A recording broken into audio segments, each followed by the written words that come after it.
estudiantes del curso de botánica de la Universidad de Costa Rica. Les habla el profesor Bernard Garro. Y para el día de hoy vamos a continuar con el tema de los tejidos del cuerpo de las plantas. En realidad esto es una continuación del tema anterior y vamos a hablar de algunas cosas que ya profundizamos en la clase de laboratorio. Recuerden que este es un curso unificado, entonces los temas de laboratorio son los mismos temas de la teoría y hay muchas cosas que ya conversamos en la sesión de laboratorio. Por lo tanto, aquí lo que vamos a hacer es nada más recordar algunos de esos conceptos que ya ustedes pues tienen un conocimiento previo. Siguiendo con los tejidos vasculares, habíamos analizado el caso del xilema y ahora pasamos al caso del floema, recordando que la diferencia es que el floema sí está vivo. En cambio, el xilema se encuentran las células, cuando ya llegan a la madurez, las células han muerto. Entonces lo que encontramos son paredes celulares, mientras que en el floema el citoplasma sigue vivo. En el caso del floema, al igual que el xilema, es un tejido compuesto. Eso quiere decir que no va a tener un solo tipo de células. Entonces, ¿qué tipos de células encontramos dentro del floema? Encontramos los elementos de los vasos cribosos o células cribosas, que cuando se unen forman un vaso criboso. Encontramos las células acompañantes o células satélite. Encontramos fibras en el floema y encontramos parénquima en el floema. Entonces es un tejido complejo o compuesto. Se encarga de transportar sustancias orgánicas, principalmente los productos de la fotosíntesis de las hojas hacia el resto del cuerpo de la planta, también otros compuestos orgánicos ahí diluidos en agua. Y evolutivamente hablando, las células cribosas, como esta que vemos aquí, son primitivas, tienen una capacidad de transporte limitada, pero a la hora de que forman los vasos cribosos, pues se convierten en un buen sistema de transporte para las sustancias orgánicas. Entonces aquí vemos que estas células cribosas pueden tener las paredes terminales perforadas, lo cual se llama la placa cribosa. ¿Por qué? Porque parece un colador, está lleno de poros. Luego, en las paredes laterales pueden también tener campos que se llaman áreas de cribas laterales, ¿verdad? Las paredes laterales, pero las principales son las de las paredes terminales. Estos citoplasmas están unidos en estas células de los elementos de los tubos cribosos están unidos, los protoplasmas, ¿verdad? Pasan por medio de estos poros, pasan plasmodermos que los comunican. Vamos a tener ahí plastidios modificados y en realidad la mayoría de las estructuras subcelulares van a haber desaparecido y las células de los vasos cribosos pierden sus núcleos. Por lo tanto, la célula satélite o acompañante que sí conserva el núcleo es la que se va a encargar de comunicarse por medio de plasmodermos ramificados con los elementos de los vasos y compartir con ellos nutrientes de tal manera que, y fitohormonas y demás, de tal manera que se mantiene el metabolismo, se mantiene viva la célula del elemento del vaso, ¿no? Pero eso es gracias a que la apoya bioquímica y metabólicamente la célula acompañante o compañera. Las células cribosas son delgadas, son alargadas, o sea, son prosenquimatosas, como hemos hablado en otras ocasiones. Sus paredes están perforadas y pueden también contactar lateralmente con otros elementos. Por ejemplo, aquí vemos estas contactando lateralmente con las células vecinas. Aquí veríamos un detalle de una de esas cribas o paredes terminales que se llaman placas cribosas, que están llenas de poros. En angiospermas, ¿verdad? Han evolucionado porque, digamos, en las gimnospermas no se ve el desarrollo tan bueno de tubos cribosos, ¿verdad? Como se ve en las angiospermas. Estas células son en las angiospermas un sistema continuo de células más anchas y alargadas, ¿no? Y entonces cada una de las células de estos tubos se van a llamar elementos del vaso o elementos del tubo criboso. Podemos decir vaso criboso o tubo criboso. Vamos viendo una complejidad a partir de las plantas menos derivadas, pasando por los gimnospermas, hasta las plantas angiospermas. Aquí esto es como que estuviéramos viendo un corte transverso desde arriba de una placa cribosa, de un tubo criboso, y aquí a la par la célula nucleada satélite o compañera. Ellos se van a originar por una división desigual, ¿verdad? De la célula madre original, que va a originar una célula grande, ¿verdad? Que después se va a alargar, que es el elemento del tubo, y a la par la célula acompañante. En las angiospermas, entonces vamos a encontrar estas células acompañantes. En las gimnospermas y en las pteridófitas, es decir, los helechos y semejantes, las células acompañantes no existen, sino que están sustituidas por células del parénquima que se vuelven ricas en proteínas y que apoyan a las células cribosas. Estas ya no se llaman células acompañantes en gimnospermas, sino que se llaman células albuminosas o células de Estrasburga, porque fueron descubiertas por Edward Fadol Strasburga. Y aquí vemos una fotografía electrónica que está muy vacuolizada, está llena de cuerpos con sustancias de reserva, tiene núcleos lobulados. La célula de Estrasburga es muy interesante en las gimnospermas. Pero bien, en las angiospermas entonces tenemos este acompañamiento por parte de las células satélites. Así, esto es un esquema de cómo veríamos el tejido, que ya lo hemos visto en el laboratorio también, donde entonces las células compañeras son pequeñas y estas células muy grandes son los elementos de los tubos cribosos. Aquí es una fotografía electrónica de uno de sus placas cribosas muy bonitas, aquí en microscopía óptica y aquí en microscopía electrónica. Este tubo criboso de acá, ¿verdad? Tiene un complejo ahí de proteína P. La proteína P es la proteína del floema. Y aquí en esta fotografía electrónica muy bonita también vemos un detalle de la placa vista desde arriba y aquí vista lateral, donde vemos la placa cribosa, aquí vemos los poros, este está libre, entonces el protoplasma pasa por este plasmodesmo, por este poro hasta este protoplasma, ¿verdad? Y este sería un elemento del tubo criboso y este sería el siguiente elemento del tubo criboso. Y aquí vemos el núcleo de la célula acompañante, compañera o satélite. Bueno, aquí vemos otro esquema de la distribución del poema, ¿verdad? Aquí vemos las células acompañantes, que son delgaditas. Aquí vemos el elemento del tubo criboso, que es bien grande. Aquí la placa perforada es una placa compleja que tiene 1, 2, 3, 4, 5 campos cribosos, ¿verdad? 5 áreas o 5 campos cribosos. En las angiospermas podemos encontrar que las paredes terminales pueden ser de placas cribosas simples o complejas. La placa cribosa simple es solo una sola pieza que tiene varios poros, ¿verdad? Eh, y que cuando es compleja vamos a tener más bien varios campos de poros, como aquí vemos 1, 2, 3, 4, 5. Esto es una eh, placa compleja. En las gimnospermas normalmente las terminales van a ser como de esta morfología y en realidad no se van a diferenciar mucho en las gimnospermas las placas terminales, los campos cribosos terminales de los laterales. En cambio, en las angiospermas sí hay mucha más diferencia entre los campos cribosos de las paredes laterales terminales, perdón, de las paredes terminales con respecto a las paredes laterales. Ahí sí hay pues mucha más diferencia y en algunas angiospermas pueden haber desde 12 hasta 30 o más áreas cribosas o campos cribosos. Aquí vemos una fotografía muy bonita en donde vemos la célula compañera, aquí estaría la placa activosa y aquí un acúmulo de proteína P.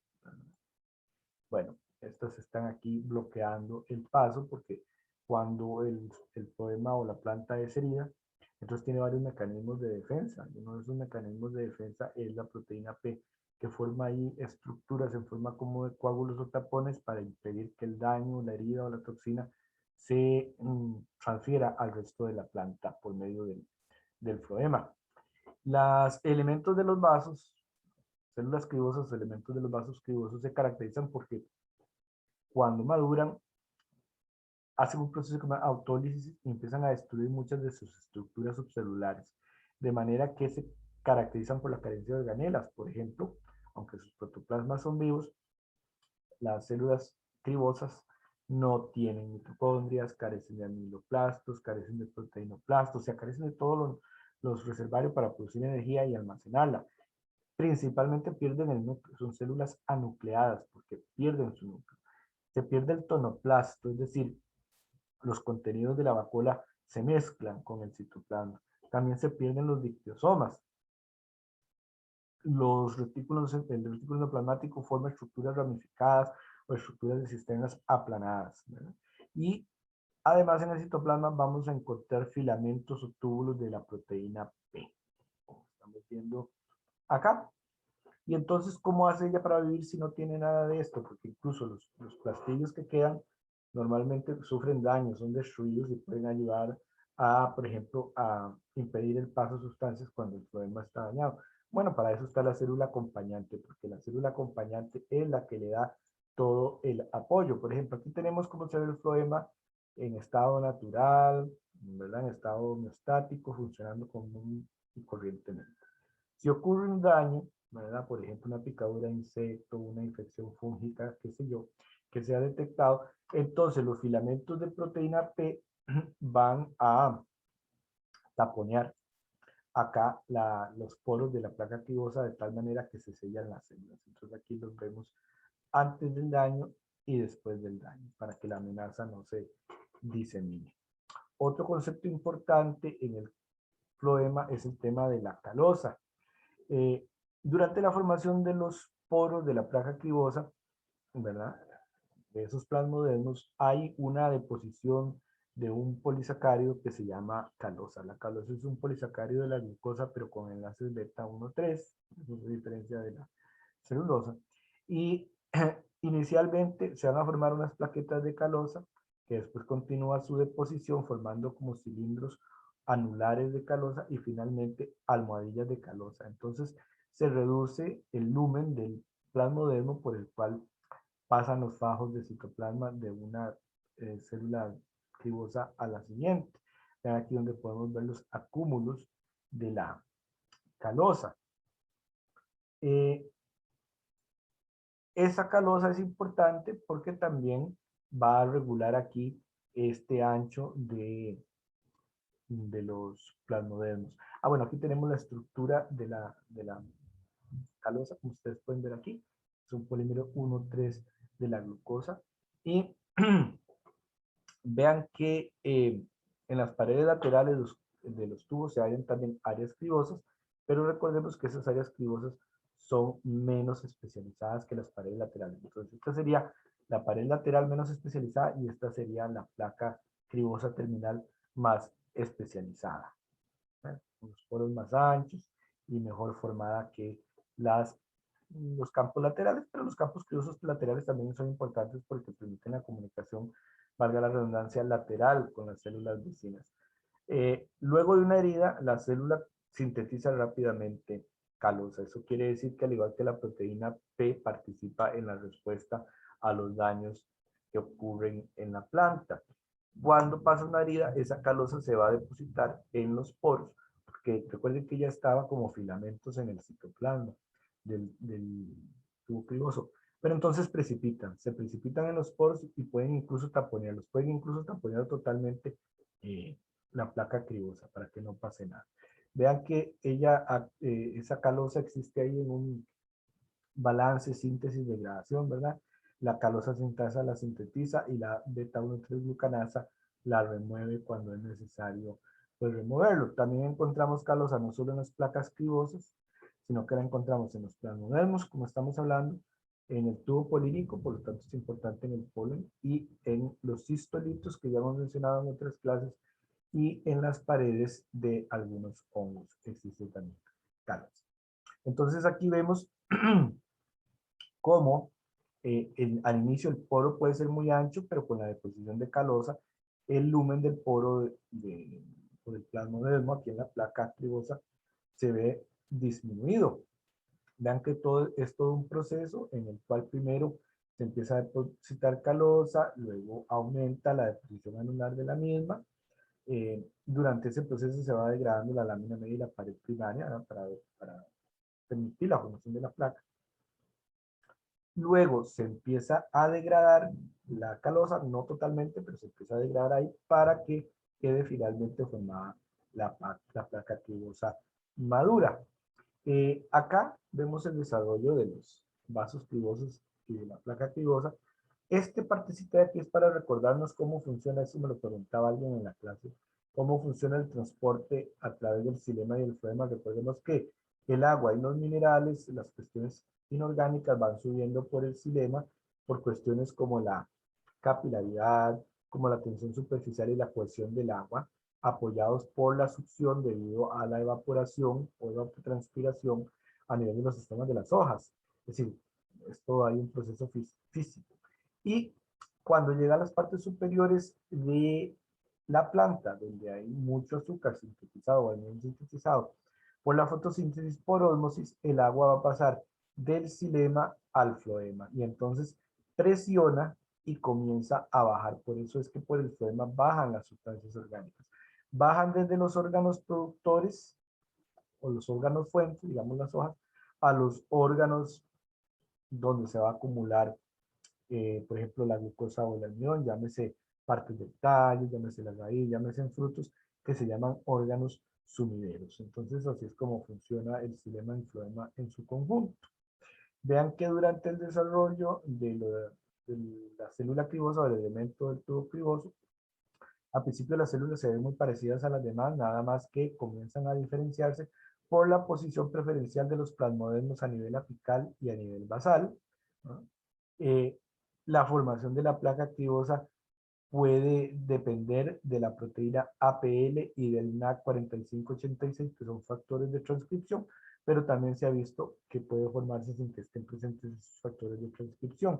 Finalmente, la célula se elonga, comienza la autólisis, empiezan a destruirse el núcleo y otras organelas que ya mencionamos, y finalmente queda maduro el elemento del tubo criboso con sus placas terminales, placas cribosas terminales, y con los campos cribosos laterales. Aquí vemos otra vez el detalle de cómo se forman esos poros o plasmodermos a nivel de la placa cribosa.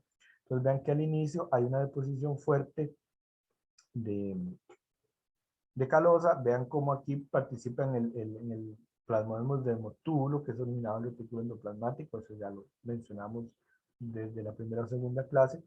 Luego de que hay una degradación de la pared y la lámina media, se retira o degrada un poco de calosa y finalmente queda el poro maduro.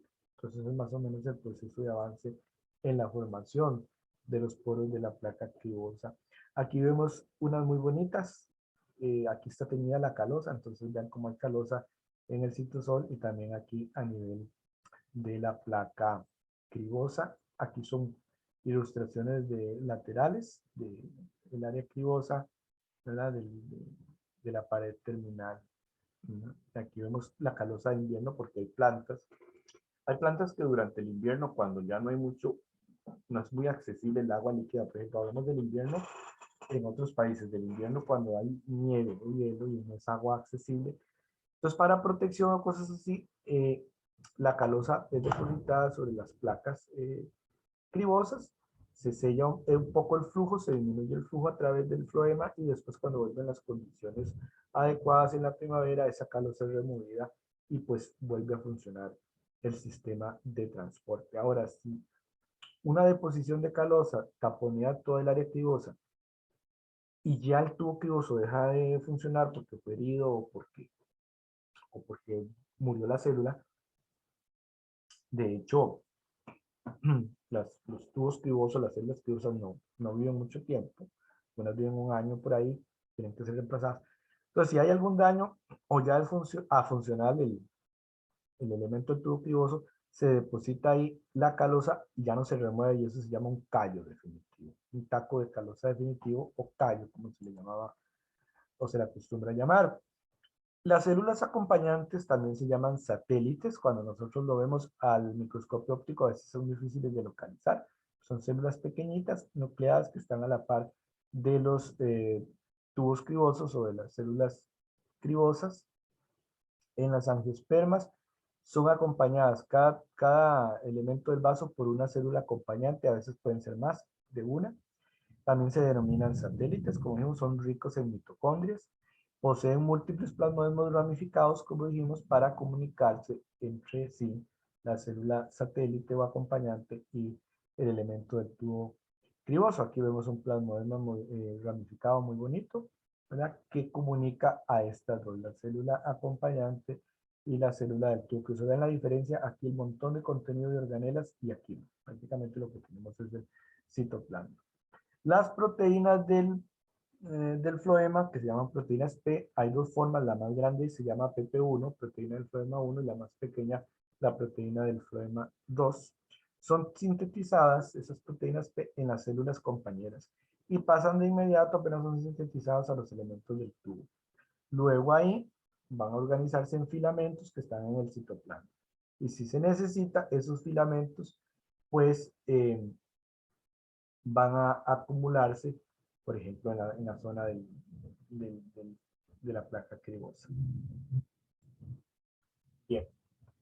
Aquí tenemos un esquema de lo que estábamos hablando antes. Este se llama el modelo de la fuente y el sumidero. Entonces, cómo el agua pasa del xilema y cómo el azúcar pasa de las hojas o del mesófilo donde se produce al floema, y entonces ya todo esto baja a los órganos sumidero, por ejemplo, un fruto de la raíz. ¿Por qué este esquema acá? Porque es muy importante ver una cosa. No solo la célula acompañante va a apoyar el metabolismo y la bioquímica de la célula del tubo criboso, que es, ya no tiene núcleo, que es anuclear, sino que también regula la carga y descarga, es decir, lo que entra y lo que sale al tubo criboso. Porque vean acá, por dónde entran los azúcares que viene por ejemplo, del mesófilo hacia el floema, por medio de la célula compañera. Cuando salen los azúcares hacia un sumidero, ¿por medio de quién salen? De una célula compañera. Entonces, regulan la carga y descarga en las células cribosas. En el trópico y el subtrópico, las plantas tropicales forman muchos plasmodesmos, entonces el transporte es principalmente sin plástico, mientras que en las zonas del mundo que son más frías, las paredes celulares se vuelven intrincadas, tienen muchos laberintos, y ahí esas plantas se especializan más en el transporte apoplástico a nivel de la pared. Aquí vemos muy bonito en cucurbita pepo el floema. Entonces aquí vemos las células de los vasos cribosos, todas estas, y ahí escondidillas en medio de ellas estarían las células acompañantes. Como les digo, a veces no son tan fáciles de divisar, pero aquí las veríamos, estas más pequeñas. Y estas otras más grandes son los elementos de los tubos cribosos. O sea, obviamente según el plano del corte, en algunos vamos a ver la criba, o la pared terminal de la placa cribosa, en otras no las vamos a ver porque no cayó pues en el corte. Aquí vemos otra vez curvita Pepo, donde se ve una placa cribosa muy bonita. Estas son células acompañantes, estas son células cribosas, nada más que aquí sí vemos pues la placa cribosa. Esta sigue siendo cucurbita, otro corte del floema donde se ven los vasos del floema y las células acompañantes. Ven qué bonita acá. Aquí se ve más o menos una placa cribosa. Aquí se ve, bueno, puede ser la parte terminal de una placa cribosa, sí se ve, ahí se medio dividan los poros. Aquí se ve otro elemento de los tubos cribosos, pero no en el plano de la placa. Y aquí muy bonita una célula compañera para esta, una célula compañera para esta, una célula compañera para esta. Esto sería un corte transverso. Este es un corte longitudinal.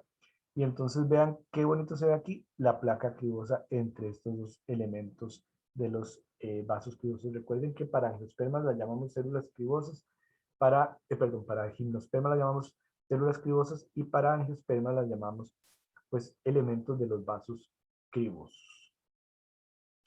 Muy bien.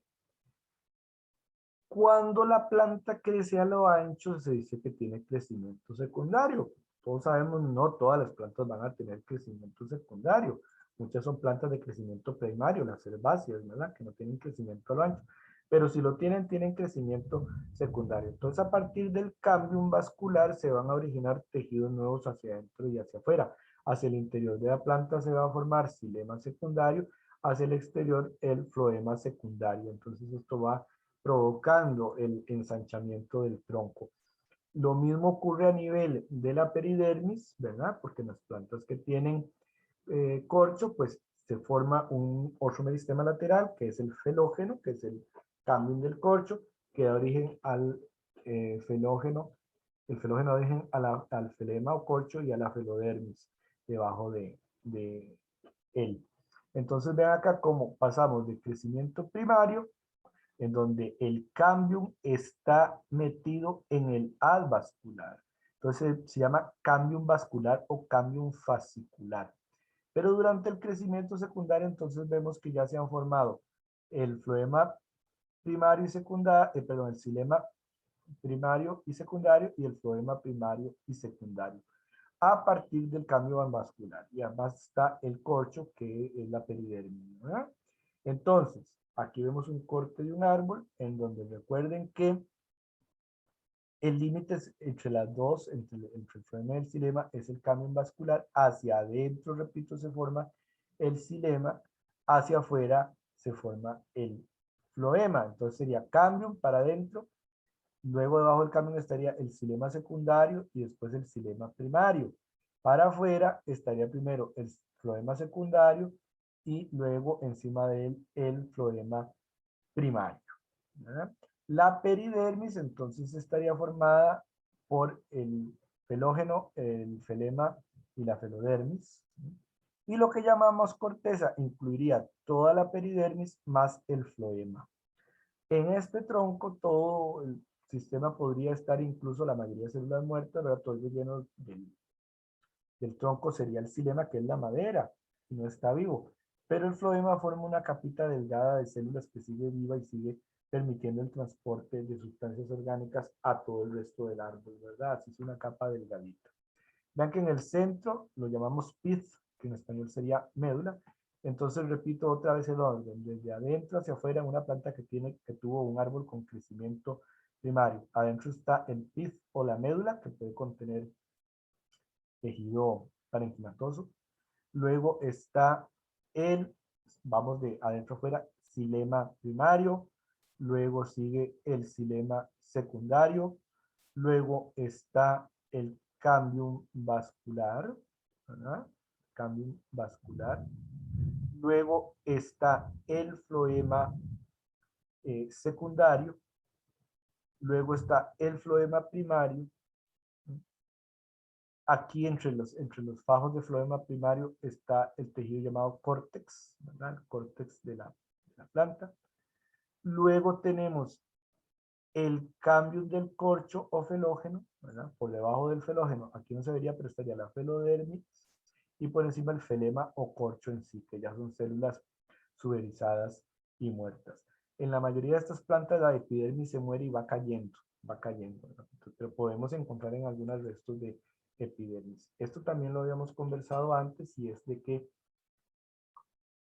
cada célula madre o inicial del cambio, cada vez que se divide, una vez se divide hacia adentro, forma una célula, dos células, una, la de adentro, hacia el centro de la planta, se va a convertir en célula de xilema y queda una célula meristemática. Esa se vuelve a dividir, esta vez la de afuera se transforma en célula del floema secundario y la interna va a seguir siendo célula del cambio, célula meristemática. Entonces aquí podemos seguirla, ¿verdad? Como esta da origen a estas dos, de estas se originan estas dos, la P-floema, la X-xilema, de estas se van a originar otra vez una de xilema y una cambial, otra vez esta se va a dividir y esta va a originar una de cambio y una de floema y ahí van. Entonces el árbol va creciendo a lo ancho. También esto lo mencionamos, que, bueno, las divisiones anticlinales, que están así paralelas con respecto a la superficie del tronco, van a originar nuevas células del cambio. En cambio, que las divisiones periclinales, las que están paralelas a la superficie del tronco, van a originar tanto células del xilema como del floema, y eso lo vemos acá, como lo hemos visto acá. Pero aquí se nos explica que después de que la célula inicial del cambio se ha dividido y ya da origen a una célula de xilema y una célula de floema, una a cada lado. Recuerden, el floema siempre hacia afuera de la planta, el xilema siempre hacia adentro. Hay una división anticlinal que permite que las células del cambio se dividan. Y así no se rompe. Porque si esta división anticlinal no ocurriera aquí, el crecimiento termina desgarrando al árbol, pero así no hay problema porque se va rellenando con células cambiales. Eso ya lo habíamos mencionado antes. Aquí vemos una ilustración muy bonita. Aquí con K representada una célula del cambio. Como esta célula se divide, aquí por división desigual va a originarse la célula compañera y la célula del elemento del tubo criboso, ¿verdad? Y aquí se madura y se forma la criba. Hacia el interior se van formando células que dan origen a los elementos de los vasos y los vasos del xilema. Esto explicado muy bonito. Entonces, este crecimiento, sobre todo el xilema, va empujando hacia afuera al cambio vascular. Lo va empujando hacia afuera. Entonces vean que, por ejemplo, en este esquema que está también muy bonito, esta fotografía, se ve que la posición del cambio estaba aquí el verano pasado en este año. Hubo crecimiento, durante el invierno se disminuye un poco, ¿verdad? El crecimiento y el ancho, el lumen de las células que producen. Entonces aquí estaba el cambio durante la dormancia del invierno. Volvió a comenzar la primavera, hay mucha accesibilidad de agua y entonces hay crecimiento de los tejidos vasculares y el xilema tiene más lumen cada célula y entonces ahora va por acá. Entonces va viajando, va siendo empujado hacia la periferia el, el meristema, el cambio. Entonces, gracias a las divisiones que rellenan las células meristemáticas y a otros procesos, es que el crecimiento no termina de romper a un árbol, a un tronco, porque también las células parenquimatosas que están en el córtex, algunas se hinchan, se hacen grandes, otras se pueden convertir en células pétreas, ¿verdad? En esclereidas, transformarse en esclereides, y todo eso termina de dar sostén para que no haya desgarramiento durante ese crecimiento tan masivo. Aquí esto también ya lo hemos hablado, pero se lo repito, en el cambio podemos encontrar células iniciales cambiales que son o fusiformes o células de los rayos. Las células de los rayos que vemos aquí en estos paquetitos dan origen a células parenquimatosas de los rayos. Recuerden que tenemos rayos del xilema y rayos del floema, que son fajos de parénquima que van en dirección radial. Y entonces aquí los vemos en un corte, ¿verdad? Esto está muy bonito. Vean, esto es la corteza, que ya yo les he hablado en una clase anterior, les hablé de la peridermis y de cómo está estructurada la corteza. Aquí se los volví a mencionar para que lo repasen. Y entonces aquí vemos que tenemos a nivel del cambio las células iniciales de los rayos y las células fusiformes. Estas células fusiformes, que son prosenquimatosas alargadas, son las que van a dar origen después, por ejemplo, las células alargadas del floema o del xilema, los vasos, a los vasos cribosos, a los vasos del xilema. Aquí está muy bonita otra vez una fotografía de las células iniciales fusiformes y de las células iniciales de los rayos. A veces en algunas plantas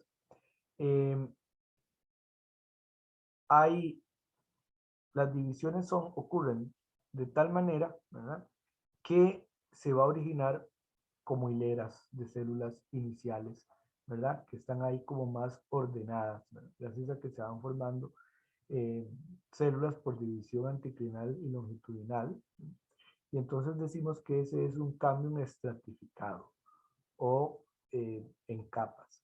En cambio, eso ocurre más en los cambios de las células, en las células del cambio de las plantas tropicales. En cambio, en las plantas de climas más continentales, más fríos, digamos, en las áreas más frías, el cambio suele ser no estratificado, ¿no? Y se llama entonces no estratificado o fusiforme. Vean, por ejemplo, aquí, esto es un cambio no estratificado. ¿Qué significa eso? Que las puntas de las células fusiformes están mezclados, están haciendo desórdenes, se solapan. En cambio, en el cambio estratificado están mucho más ordenados. Y aquí vemos como ejemplo el cambio estratificado en Robinia, ¿verdad? Porque se aprecia muy bien, ven, aquí es como si yo tuviera una hilera, otra hilera encima, otra hilera encima. Esto es un cambio estratificado. Esto es un cambio no estratificado o fusiforme. Este concepto ya también lo vimos. Entonces, al inicio, durante el crecimiento primario del procambium, se formó el cambium vascular, ¿verdad? Que en cada haz vascular va a dividir al xilema que está abajo del floema que está arriba o hacia afuera. Cuando la planta comienza el crecimiento secundario, células del parénquima que están en los rayos aquí, en los rayos medulares o en los rayos del xilema y del floema, se desdiferencian y se convierten en nuevas células iniciales o células madre. y esas van a originar un meristema que se llama cambium interfascicular. Y entonces, ese es más difícil de ver. Digamos, aquí vemos el cambio fascicular adentro de los haces vasculares y en medio de los dos el cambio interfascicular. Hasta el punto que el cambio interfascicular se fusiona con el cambio fascicular y forma ya solo una rueda o anillo de cambio, al que nada más llamamos cambio vascular.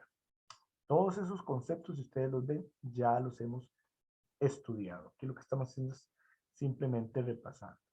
Médica gozativa, corte del tallo, en donde puedo ver la médula, ¿sí? Puedo ver un rayo medular, ¿verdad? Si el rayo de la médula se llama rayo medular, o rayo del floema, o rayo del xilema, dependiendo de donde esté. Tenemos aquí un haz vascular, aquí otro haz vascular. Aquí tenemos el cambio interfascicular entre estos dos haces vasculares y aquí el cambio fascicular que está adentro. Luego vemos fibras del polénquima aquí en el córtex y finalmente vemos la epidermis, las células de la epidermis. Muy bonito. Esta también ya creo que la hemos visto, está muy bonito también este corte, donde vemos, corte transverso, donde vemos de nuevo la médula, el xilema primario, el xilema secundario, el cambium vascular, el floema secundario y el floema primario. Ese está el orden de adentro a afuera. Entonces se lo pueden aprender como quieran, de adentro a afuera o de afuera a adentro. De afuera a adentro sería primero el floema primario, luego el floema secundario, luego el cambium vascular, luego el xilema secundario, luego el xilema primario y finalmente la médula. ¿Verdad? Aquí vemos muy bonito, vean dónde viene un rayo de xilema, recuerden que eso es parénquima, pasa por el cambio, aquí ya se llama rayo del floema, en este caso está completamente dilatado, eso fue como los que vimos en tilia platyphilus, ¿verdad? Aquí se ven los fajos de fibras del floema muy bonitas, y aquí esta zona que vemos aquí es la peridermis, por aquí estaría el cambium del corcho o felógeno, y esto que vemos aquí muy bonita es una lenticela. Y entonces recuerden que en el xilema, ¿verdad? El xilema secundario va a tener la albura o madera de primavera en esos árboles donde ocurre esto, ¿verdad?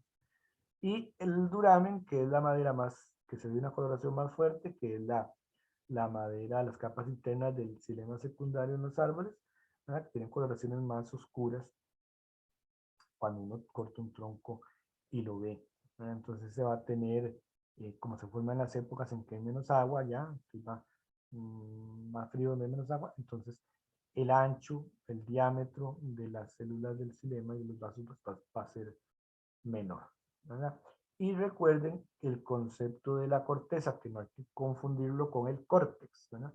En la corteza sería del floema para arriba, del floema hacia afuera. Diría del floema y todas las capas de la peridermis. Y epidermis, si hubiera epidermis o restos de la epidermis. Vemos un corte muy bonito de un tronco de pino y entonces vemos aquí los anillos. Vean que cada anillo va a tener albura y duramen. Albura, la más clarita, duramen, la más oscura. Entonces, todo esto sería el xilema secundario. Vean que aquí prácticamente no vemos médula.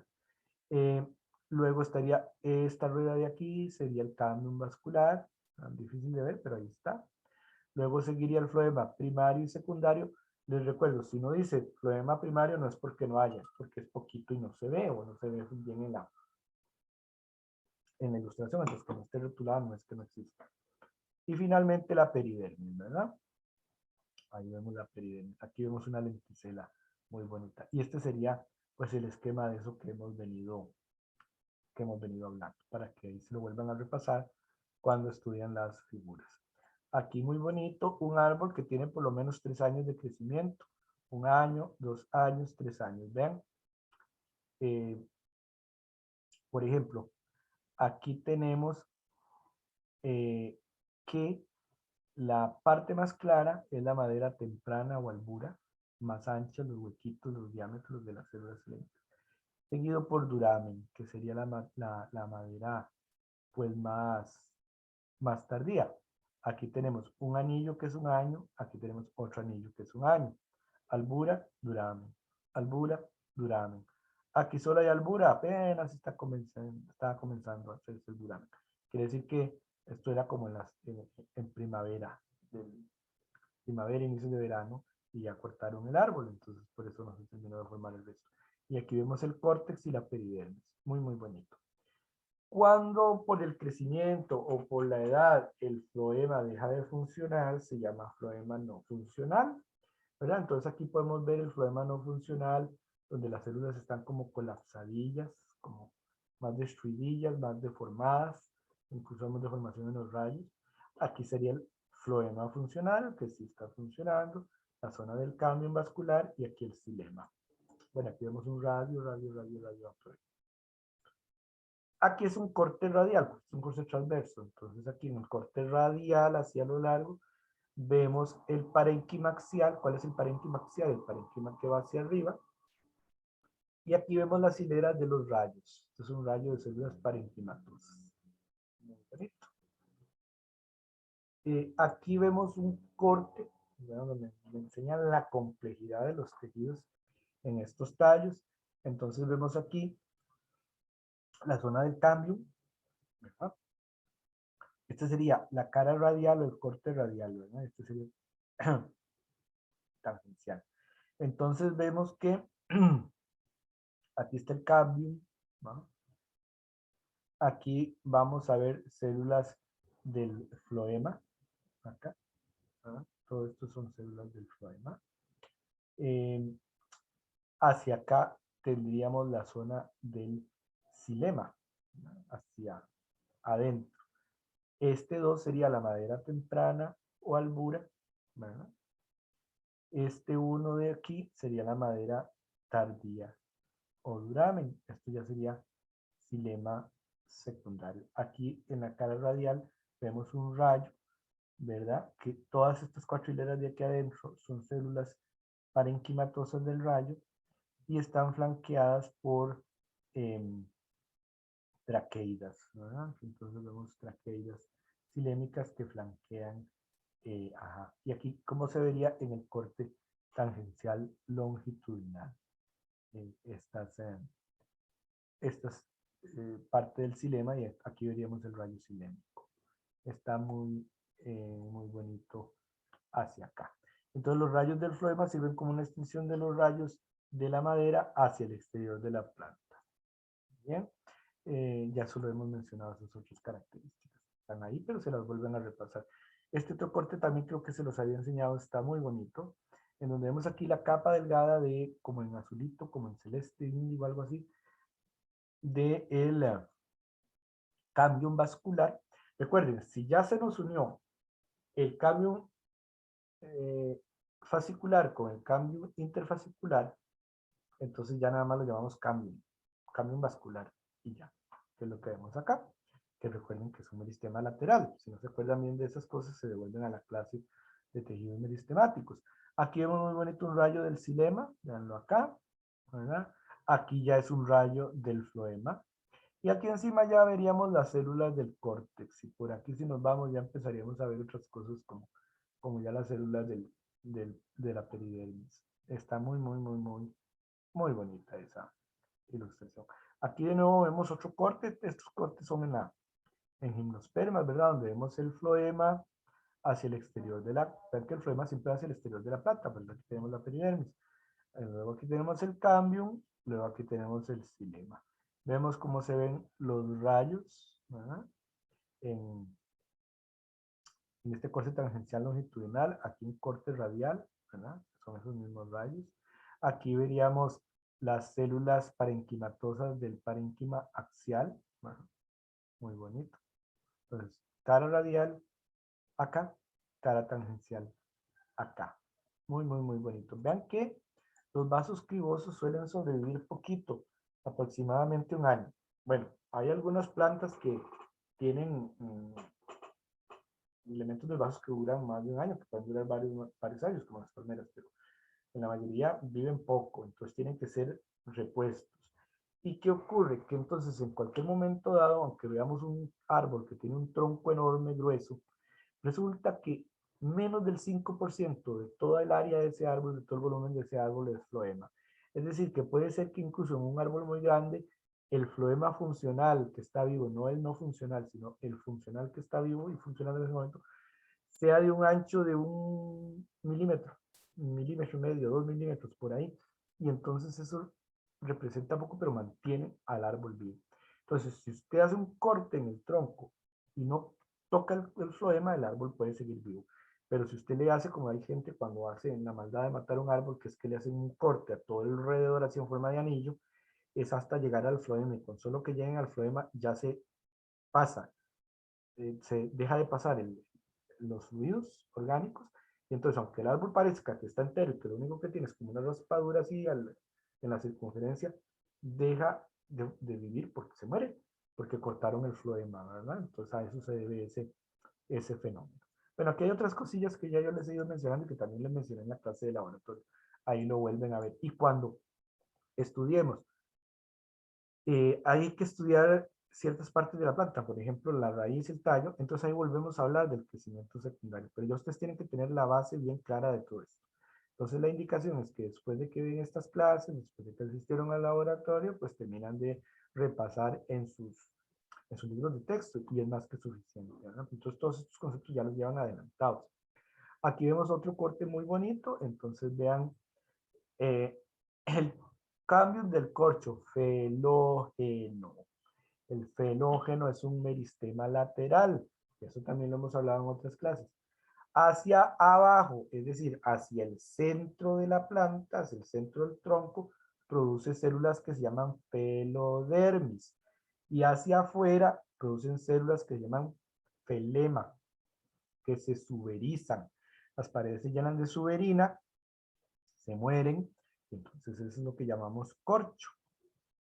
Entonces, felema, felógeno, felodermis, sería de afuera hacia adentro. Aquí vemos un corte muy, muy bonito de Sambucus. Bueno, podría ser Sambucus nigra, el elderberry. Y entonces, una carboxylácea, vemos la ejemplificación de las estructuras del tronco con crecimiento secundario. Entonces, aquí tenemos el xilema primario como 12, el xilema secundario como 11. Aquí tendría que estar, esta sería toda la capa del cambium vascular en 10. Luego en 9 tendríamos el floema secundario. ¿Verdad? En 8 vemos fibras o células del esclerénquima. Vemos parénquima, marcado como 7. El floema primario, pues tiene que estar por acá, ¿verdad? Esta zona de acá. Y luego tenemos la peridermis, ¿verdad? La peridermis. En 6 tenemos la felodermis, peridermis, felodermis, parte de la peridermis. Perdón. Y luego tenemos, pues entonces, el resto de los elementos. Aquí en la 5 tenemos una lenticela. En 3 tenemos el felógeno o cambium del corcho. En 1 tenemos restos de la epidermis. Y en 2 tendríamos el felema o corcho en sí. Entonces, con esto terminamos de repasar los conceptos básicos acerca de los tejidos principales que tienen las plantas. Hay que verlo como un todo, ¿verdad? Porque todo está relacionado. Y esto ya nos da la base para después seguir con la morfología vegetal a nivel macro, es decir, con el estudio de las estructuras de los órganos, y entonces estaríamos regresando a estos conceptos que ustedes tienen que tener ya bien claros y entenderlos pues a la mayor claridad y profundidad posible. Espero que les ayude la videoclase y nos vemos en la siguiente videoclase. Entonces, muchísimas gracias.